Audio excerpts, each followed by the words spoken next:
Përshëndetje të nderuar shikues, ky është edicioni I orës 15. Qeveria në detyrë e Kosovës ka konfirmuar se sot do të vendosen ngurthemelet për 2 urat e reja mbi lumin Ibër, të cilat do të lidhin Mitrovicën e Veriut dhe atë të Jugut. Në këtë ngjarje do të marrë pjesë edhe kryeministri në detyrë Albin Kurti bashkë me varësit e tij Elbert Krasniqi e Libur Naliu. Ndërkaq që nga komunat prezent do të jenë kryetari I komunës së Mitrovicës Veriut Erden Atiq, që vjen nga partia e Kurtit, si dhe nga ajo e Jugut do të jetë nënkryetari Arjan Tahiri. Qeveria në detyrë ka deklaruar më herët se projekti për ndërtimin e urave të reja mbi Ibër është iniciuar me kërkesë të 2 komunave, si rezultat I krijimit të bordit të përbashkët të Mitrovicës. Bashkimi Evropian ka thënë se nuk janë të përfshirë në këtë projekt dhe as që janë të njoftuar për të.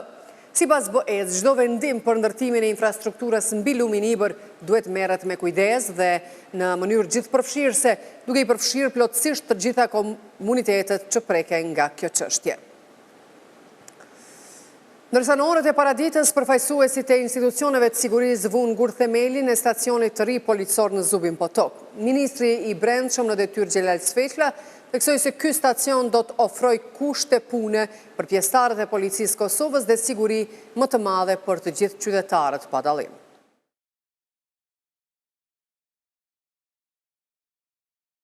Ministri në detyrë I punëve të brendshme Xhelal Sfeqla I shoqëruar nga Ministri në detyrë I pushtetit lokal Elbert Krasniqi, zëvendos drejtori I përgjithshëm I policisë së Kosovës Fehmi Hoti, kryetari I komunës së Zubin Potokut Izmir Zeqiri, si dhe zëvendos drejtori I policisë së Kosovës për rajonin e Mitrovicës Veton Elshani, vunë ngurthemelin e stacionit të ri të policisë së Kosovës në Zubin Potok. Sfeqla tha se ky stacion kishte munguar prej kohësh në këtë komunë, I cili, siç tha ai, do të plotësojë të gjitha nevojat infrastrukturore për të siguruar shërbime sa më cilësore për qytetarët lokal. Po punojmë në vazhdimsi që të rrisim nivelin e sigurisë, qoftë nacionale, qoftë asaj publike, po ashtu po punojmë shumë në një afat shumë të shpejtë. Ashtu si se biseduam me punkrysin, shumë të shpejt se sa vetë planifikimi zyrtar, qytetarët e Zubin Potokut do të kenë edhe një infrastrukturë shtesë për sigurinë e tyre, me më shumë shërbime për një jetë më të mirë për të gjithë pa asnjë dallim. Në hapësira të bollshme, një projekti mbi 1.1 milion euro të ndara nga qeveria e Kosovës, Ministria e Punëve të Brendshme për policinë e Kosovës. Ky objekt do të jetë edhe një ndërtesë shembull për ndërtimin e mirë, për plotësimin e të gjitha nevojave, dhe kërkesave, qoftë policisë, qoftë të qytetarëve. Edhe kryetari komunës së Zubin Potokut Izmir Zeqiri theksoi se ky stacion policor është shumë I nevojshëm për komunën të cilën ai e udhëheq, duke shtuar se policia prej kohësh ka operuar në objekte private me qera. Ky objekt sot që po fillon, do të thotë dihet me dekada policia dhe stacioni policor I komunës së Zubin Potokut ka operuar prej objekteve private dhe duke paguar qireja bukur të shtrejta. Tani më e tutje do ta ketë kvadraturën e nevojshme të operimit si stacion policor, që është mos e nevojshëm sepse dihet që esenciale është policia e komunës e qytetarit që kryekpot I shërben sigurisë së qytetarit. Kosova në vitet e fundit ka nisur ndërtimin e stacioneve të reja policore në komunat veriore të banuara me shumicë serbe. Kryeministri në detyrë I Kosovës Albin Kurti në nëntor të vitit të kaluar kishte njoftuar për vendosjen e ngurthemelit për ndërtimin e një nën stacioni policor në fshatin Izvor të Zveçanit. Po në nëntor të vitit 2024 ishte vendosur edhe një ngurthemel për stacionin e policisë mbi urën e lumit Bistrica, e cila ndodhet në rrugën kryesore që çon në kalimin kufitar të Jarinjës. Ka dështuar edhe përpjekja e 40 me radhë për konstituimin e Kuvendit Kosovës. Sot ishte hera e tretë që deputetët nuk arritën asnjë progres që nga shpallja e gjykimit të gjykatës kushtetuese e Kosovës, e cila obligon konstituimin e Kuvendit brenda 30 ditësh. Kryesuesi Avni Dehari përsëriti skenarin e njëjtë duke ftuar partitë politike të propozojnë antarët për krijimin e komisionit për votim të fshehtë, gjë që u kundërshtua. Deputetët e PDK-s, LDK-s dhe AK-s dolën në foltore për të kërkuar respektim të aktvendimit të kushtetueses për konstituimin e Kuvendit, por Dehari urdhroi ndërprerjen e fjalës së tyre. Vazhdojmë te pika e tretë artikull 4, zgjedhja e kryetarit të Kuvendit. Në vazhdimin e seancës konstitutive, në 29 qershor 2025, subjektet politike PDK, LDK, Lista Serbe dhe AK-Nisma nuk kanë propozuar antar për komisionin zgjedhor për zgjedhjen e kryetarit të Kuvendit. Për formimin e komisionit zgjedhor nuk pati quorum për vendimarrje. Ftoi PDK-n të propozojë një deputet për antar të këtij komisioni. Urnoni, lutem. Kryesues, po të bëjmë thirrje edhe një herë, respektoje kushtetutën. Ktheu rendit ditës dhe respektoje gjykimin e gjykatës kushtetuese. Të ndërpritet. Regjia, ju lutem ndërpriteni mikrofonin. LDK le të urdhëroj të propozoj një deputet për antar të komisionit. Kryesues, zbaton vendimin e gjykatës kushtetuese. Ndryshe, regjia le të ndërpritet. Regjia, ju lutem le të ndërpritet. AK-ja Nisma të propozoj një deputet për antar të këtij komisioni.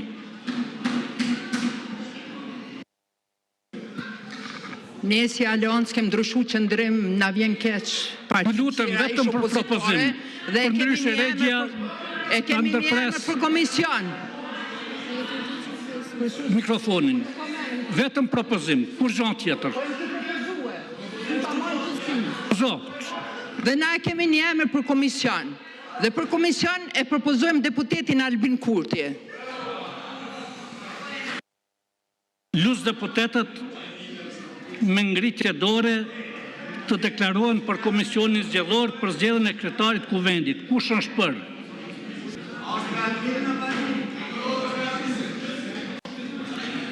Pesëdhjetë deputet kanë votuar për, kundër nuk ka pasur, abstenim nuk ka pasur, ndërpritet seanca shihemi me 3/7/2025 në orën 11.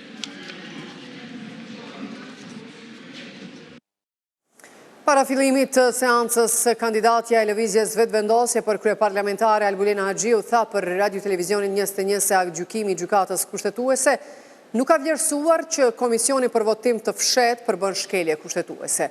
Ajo përsëriti se nuk do të tërhiqet nga kandidatura për kryetaret Kuvendit, derisa nuk i merr të paktën 61 vota përmes votimit të fshehtë. Është përgjithësi e të dyja palëve që të gjejnë konsensusin, të bëjnë kompromise, prandaj ne kemi paraqitur për është koha që të lëvizin ata. Për shembull, ne kemi parë qëndrimet e tyre në vend që të ketë lëvizje në kuptim pozitiv, me qëllimin që ta konstituojmë Kuvendin, ata fillimisht thonë jo Albulena, pastaj thonë përveç Albulenës asnjë prej ministrave të kabinetit qeveritar. Kjo nuk është as përpjekje minimale për të konstituuar Kuvendin. Kjo është tendencë për të mbajtur Kuvendin të bllokuar. Unë kam thënë që nuk mund të më paragjykojnë mua qëndrimet e mia dhe të më masin me kohën kur kam qenë opozit, ose kur kam qenë ministre e drejtësisë. Natyrisht që kam pas ballafaqime politike, natyrisht që sa të është opozita në një vend, në një shtet, ashtu funksionon demokracia. Sepse i duhet institucioneve të Republikës Kosovës. Por në anën tjetër, të lutem ta përfundoj, por në anën tjetër, pra përsa kohë ne kemi pasur vullnetin, ata nuk kanë pasur vullnet dhe gatishmëri. Prandaj i ftoj që nëse jo propozimin e parë, ku unë kam thënë që le të vazhdojmë me votimin e fshehtë, nëse unë si marr të paktën 61 vota, unë do të tërhiqem, nuk do të ketë votim të dytë për mua. Pse ky premtim zonë Agjiu pikërisht e votimi i fshet, kur keni dështuar me votim të hapur, pse nuk hoqet dorë në momentin që si marret votat? Pse po insistoni me votim të fshet, sepse në rendin e ditës nuk parashihet në rendin e ditës të seancës konstitutive nuk parashihet krijimi një komisioni. Të drejtën e lëvizjes vetëvendosje, sepse as ju si gazetar dhe as kusht tjetër nuk ka të drejtën që t'ja mohoj vetëvendosjes diçka që ja ka Konstituta dhe qytetarët e Republikës Kosovës, por insistimi juaj është insistimi i opozitës. Ne kërkojmë që të zhbllokohet ky institucion sipas praktikave që duhet media ta bëjnë punën e tyre, por jo që të bëjmë presion kandidatëve që tërhiqen apo jo. Jemi shumë gatshëm që të marrim edhe të ftojmë takime, por edhe të marrim pjesë në takimet që ftohen nga presidenti Osmani. Ne kemi qenë, si që dini, kryetari Kurti ka qenë në një takim që ka ftuar presidenti Osmani. Tash, në qoftë se nuk ka, si me thënë, qëllim me konstitu kuvendin, nëse nuk ka vullnet për me konstitu kuvendin, natyrisht që gjithçka do të bëhet më e vështirë. Vetëm ata të cilët për një mend kanë vullnet edhe bëjnë kompromise. Ne kemi bërë 2. Pra, kompromisi i dytë joni që ne kemi bërë, sepse të parin ne kemi bërë një anshëm. Unë nuk e kam pyetur lëvizjen vetëvendosje për këtë, ka qenë qëndrimi im, i cili është respektuar nga kryetari Kurti dhe nga lëvizja vetëvendosje, por në anën tjetër ne kemi thënë që në qoftë se nuk dëshironi te kompromisi i parë, atëherë vazhdojmë me dytin, ku i dyti është që ta kemi një marrëveshje ku erëzojmë bashkarisht komisionin për votimin e fshet dhe në pako kryetari dhe nën kryetari. Jo që të marrëveshje politike zonë Agjiu në momentin kur ka dështuar një takim i thirrur nga Kurti. Është e rëndësishme që të kemi përpjekje maksimale për të konstituar kuvendin, kemi thënë dhe kjo është edhe në aktgjykim që është përgjegjësi e gjithëve. Nuk mund të thotë një deputet unë kam më shumë përgjegjësi se tjetri. Të gjithë kanë përgjegjësi sepse njësoj jemi. Pavarësisht se kush ka vota më shumë, këtu jemi përfaqësues të popullit dhe këtu jemi njësoj. Deputetja e lëvizjes vetëvendosje Mimoza Kusari Lila ka deklaruar se do të kërkojnë interpretim të rinj nga gjykata kushtetuese për mos pjesëmarrjen në votim të deputetëve të opozitës. Sipas saj, interpretimi i mëparshëm i gjykatës kushtetuese ka sjellë më shumë paqartësi se sa qartësi në situatën aktuale të bllokadës në kuvend.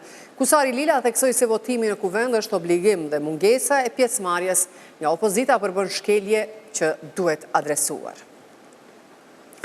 Presidentja e vendit, Vjosa Osmani, ka ftuar për nesër në takim konsultativ liderët e partive politike me qëllim të gjetjes së një zgjidhje për të dalë nga ngërqi në kuvend, sipas udhëzimeve të aktgjykimit të gjykatës kushtetuese. Përfaqësuesit e partive politike kanë konfirmuar se do t'i përgjigjen pozitivisht ftesës së presidentes. Sa po ta kemi njoftimin apo informacionin për këtë, ftesën për këtë, ne do t'ju njoftojmë, pra ende nuk e kemi. Prandaj, takimi i parë ka qenë të gjithë kryetarët e partive, siç e ka vlerësuar presidentja Osmani. Aty janë përmendur që do të ketë takime edhe të ndara, veç me liderët kryetarët e partive politike, por ne do të shkojmë në të dyja variantet, sepse kemi jashtëzakonisht interes që ta konstituojmë kuvendin sa më parë në mënyrë që pastaj të vazhdojmë me procedurat për zgjedhjen e qeverisë. Nesër do të jem prapë te presidentja. Ju dini që ne kemi pasur kërkesë qysh herët që presidentja të merr rolin e saj dhe të involvohet, pastaj kemi para disa javësh shoh pozitiv në kuptimin e angazhimit, por nuk di çka të them për mundësinë e rezultatit, sepse në fundit blokada është prodhimi i kryenetësisë politike të lëvizjes vetëvendosje. Jo, ende s'ka marrë ftesë, shkojmë për të që marrim ftesë. Dhe bën mirë që na mbledh presidentja dhe bën mirë të ketë qëndrim për këtë çështje. Kur do t'jetë, nuk e kom këtë informat, po unë besoj që do i përgjigjem kërkesës e presidentes për takim. Kosova mund të përfitojë nga plani i rritjes i Bashkimit Evropian vetëm pas konstituimit kuvendit, i cili institucion duhet të ratifikojë marrëveshjen me 2/3 e votave. Kjo u bë e ditur mes rreshtash edhe nga komisionarja për zgjerim me Bashkimit Evropian Marta Kos në samitin BE Ballkani Perëndimor që u organizua në Shkup. Ajo ka thënë se Evropa nuk mund të jetë e bashkuar pa Ballkanin Perëndimor dhe se tani ekziston një konsensus i qartë për zgjerimin. Për Kosovën theksoi se po presin formimin e qeverisë së re.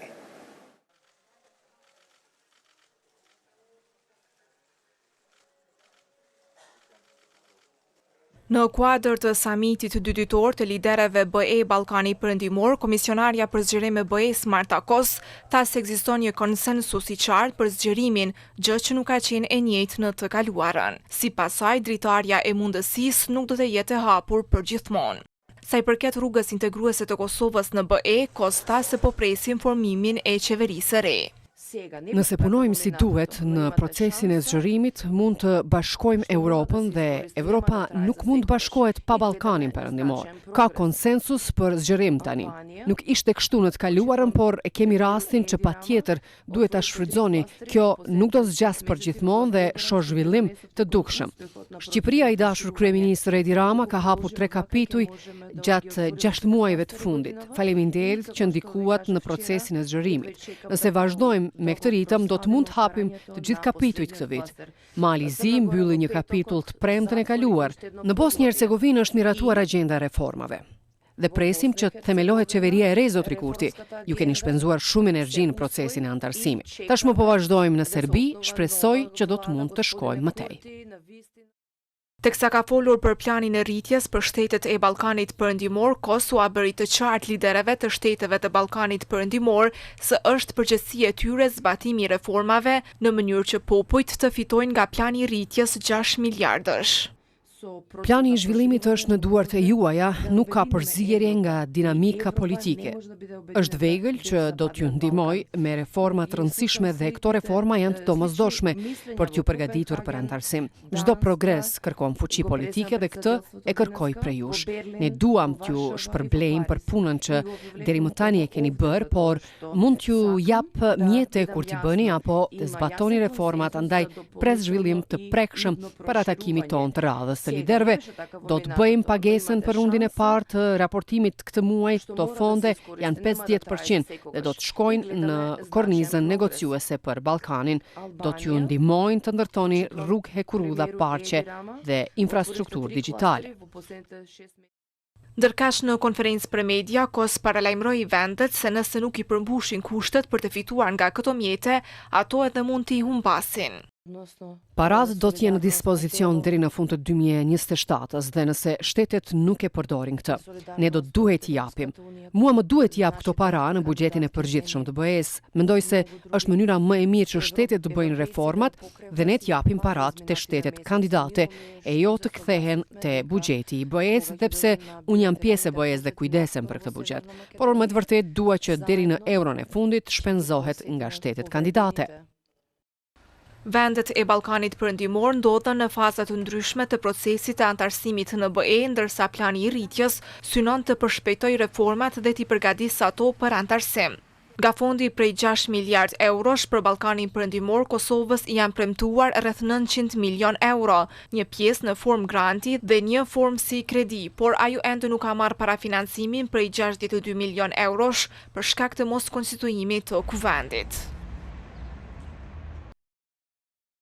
10 biznese kanë paditur zyrën e rregullatorit për energji në kundërshtim të vendimit që detyron daljen në tregun e lirë energjetik. 3 biznese tashmë e kanë fituar rastin në gjykatën komerciale, ndërkaq që ZRE-ja ka paralajmëruar ankesë kundër kësaj gjykate.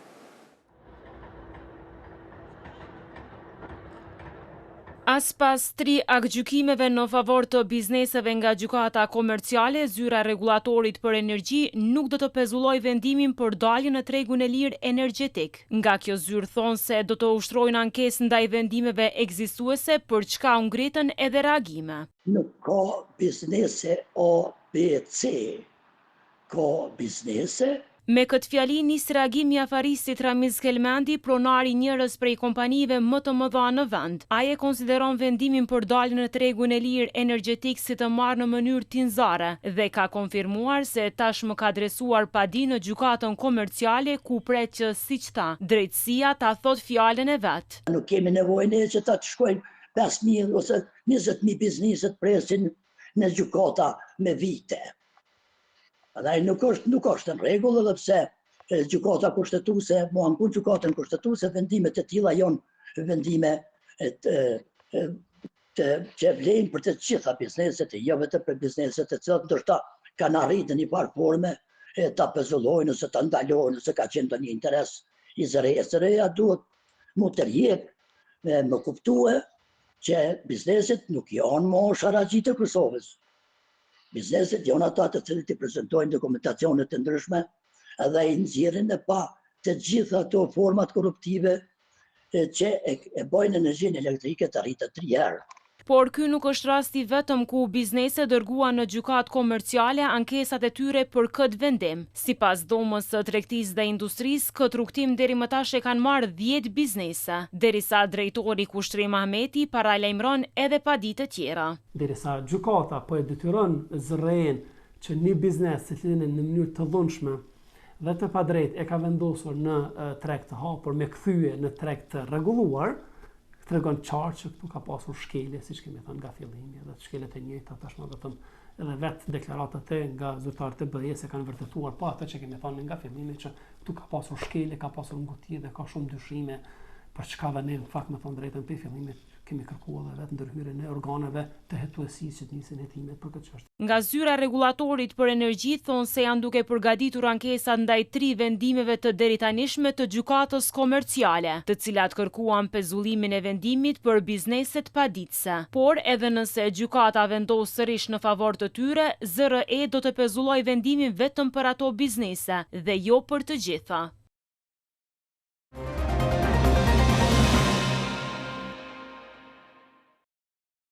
Presioni politik mbi mediat, ndryshimi i ligjit për Komisionin e Pavarur për Media dhe qasja denigruese nga subjekte të caktuara kanë minuar punën e gazetarëve dhe lirinë e mediave në Kosovë. Kështu u tha në tryezën Liria e Mediave dhe Siguria e Gazetarëve, organizuar nga Institucioni i Avokatit të Popullit.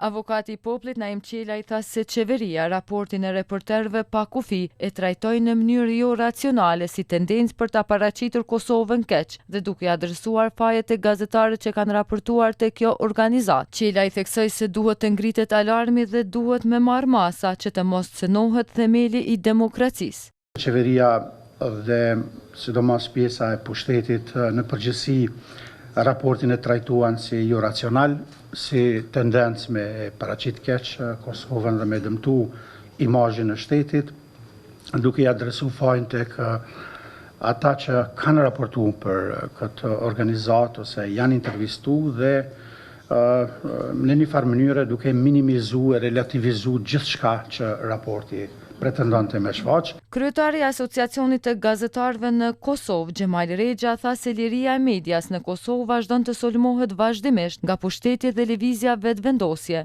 Në RTK ka pasur përpjekje të vazhdueshme për ndërhyrje që nga detyrimi për të larguar nga posti i drejtorit të përgjithshëm dhe ftesa e tij për bisedë private në zyrën e kryeministrit e deri tek keqpërdrimi i transmetuesit publik për të sulmuar mediat private. Gjatë këtij viti gazetarët kanë qenë edhe fizikisht për shembull në rrezik gjatë mbulimit të fushatës së partisë vetëvendosje në terren, disa media në kuadër të tubimeve paraelektorale në fakt kanë qenë të kërcënuar në forma ndryshme. E juristja medias Flutra Kusari tha se liria e medias është e cënuar vazhdimisht, e vetëm sistemi gjyqësor po e mbron atë. 3 maj është dita botërore e lirisë së shtypit, ditë kjo ku në shoqëni të zhvillume pritet që njerëz të cilët janë në pushtet të deklarohen në kuptim të njohjes së pushtetit të katërt, të respektimit të profesionit të gazetarit dhe eventualisht të përkushtimeve për të përmirësuar politika dhe legjislacione në mënyrë që liria e medias të garantohet.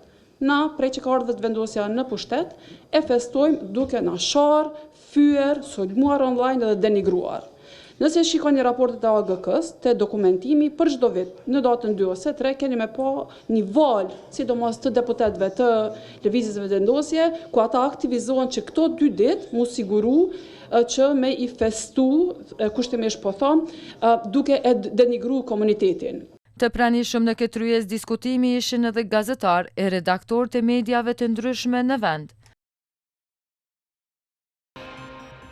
Nderuar shikues, këtu e përfundojmë edicionin e lajmeve të orës 15. Mirupafshim.